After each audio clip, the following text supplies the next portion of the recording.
해마오 다원주의와 엘리트주의. 1.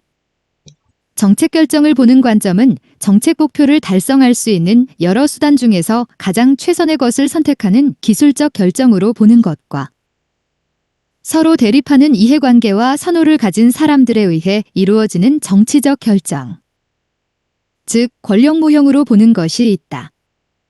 2. 정책 결정을 권력 모형으로 보는 시각에는 엘리트론, 다원주의와 신다원주의, 하위정부론, 정책 네트워크 모형, 조합주의 이론, 국가론 등이 있다. 3. 다원주의 이론은 기본적으로 이익 집단의 활동을 정책 과정의 중심으로 보는 집단 과정 이론과 엘리트론에 대한 대안적 권력 이론으로서의 다원적 권력론으로 크게 분류된다.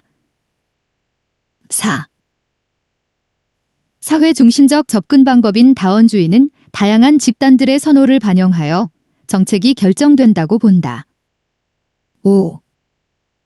다원주의는 특정 집단에 의한 정책 과정의 독점을 부정하며 다양한 집단들의 상호작용을 통한 정치적 균형과 타협을 강조한다.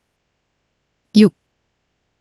다원주의에서는 개인적 차원에서 정책 결정에 직접적 영향력을 행사하기는 어렵기에 집단을 형성하여 대응한다. 7. 다원주의는 이익 집단들 간 경쟁의 순기능을 강조하며 권력의 원천이 되는 경제적 부, 사회적 명성, 정부의 공식적 지위, 정보 등이 특정 세력에 집중되어 있는 것이 아니라 각기 분산된 불공평성을 지닌다. 8.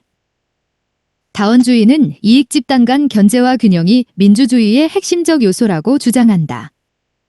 9. 다원주의에 따르면 정책 영역별로 영향력을 행사하는 엘리트들은 각기 상이하다. 10. 다원주의에 따르면 이익 집단들 간 영향력의 차이는 있지만 전체적으로는 균형을 유지하고 있다. 11. 다원주의에 따르면 이익 집단들 간 영향력의 차이는 이익 집단의 규모나 자원과 같은 내부적 요소에 기인한 것이지 정책 과정에 대한 접근 기회의 차이에서 기인한 것은 아니다. 12. 다원주의는 이익 집단들이 상호 경쟁적이지만 기본적으로 게임의 규칙을 준수해야 하는데 합의를 하고 있다고 본다.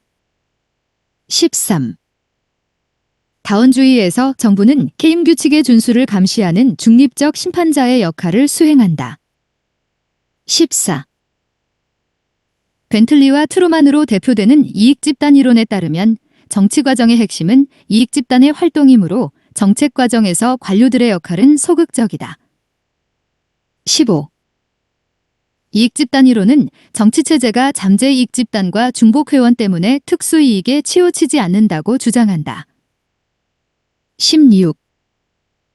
잠재이익집단 이론이란 정부가 로비 활동이 강한 소수 이익집단의 이익보다는 말없는 다수 이익집단의 이익을 고려하여 정책을 결정한다는 주장이다. 17. 로이의 언급한 이익집단 자유주의는 영향력 있는 집단의 이익이 정책에 반영되고 조직화되지 않은 집단의 이익은 정치 과정에서 배제된다는 주장이다. 18. 공공이익 집단 이론은 특수 이익보다는 공익에 가까운 주장을 하는 이익 집단의 이익이 정책에 반영된다는 것이다. 19.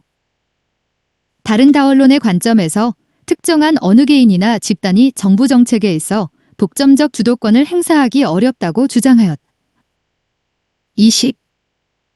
달에 의하면 엘리트의 존재와 엘리트의 지배는 다른 개념으로 엘리트는 존재하지만 부지위 등이 분할되어 있으며 엘리트 간 응집력이 약해 상호 갈등이 발생한다.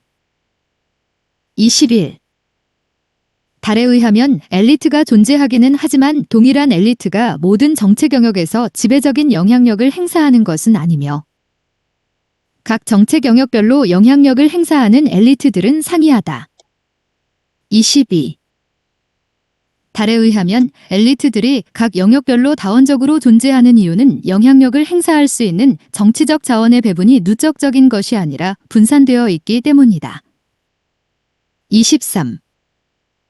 다른 류 헤이번 씨를 대상으로 한 연구에서 정책 결정을 담당하는 엘리트가 분야별로 다른 형태를 보인다고 설명한다.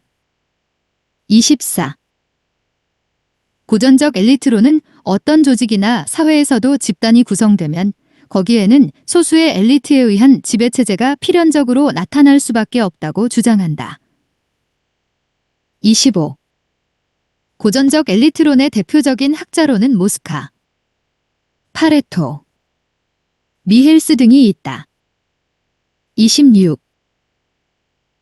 헌터는 지역사회 연구를 통해 응집력과 동료의식이 강하고 협력적인 경제 엘리트들이 지역사회를 지배한다는 엘리트론을 주장하였다.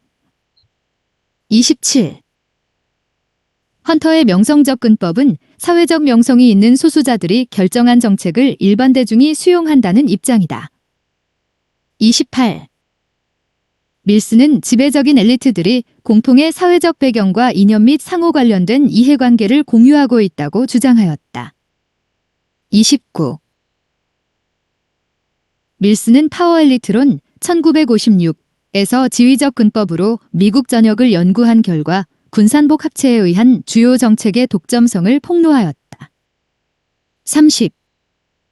밀스에 의하면 엘리트 중 가장 중요한 권력 엘리트는 대기업 엘리트, 정치 엘리트 그리고 군사 엘리트이다.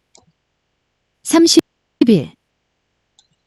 밀스에 의하면 미국 사회에서 고위직이 거의 대부분 권력 엘리트에 의해 독점되어 있기 때문에 극히 사소한 문제만이 중간 단계의 정책 결정 기관이라고 할 수 있는 의회나 의원들에 의해 국민의 관심을 받으면서 논의될 뿐이다. 32. 밀스와 헌터의 주장은 엘리트의 실체를 지위나 명성으로 조작화하여 실증적으로 규명하였다는 점에서 고전적 엘리트론과는 다른 특성을 보인다.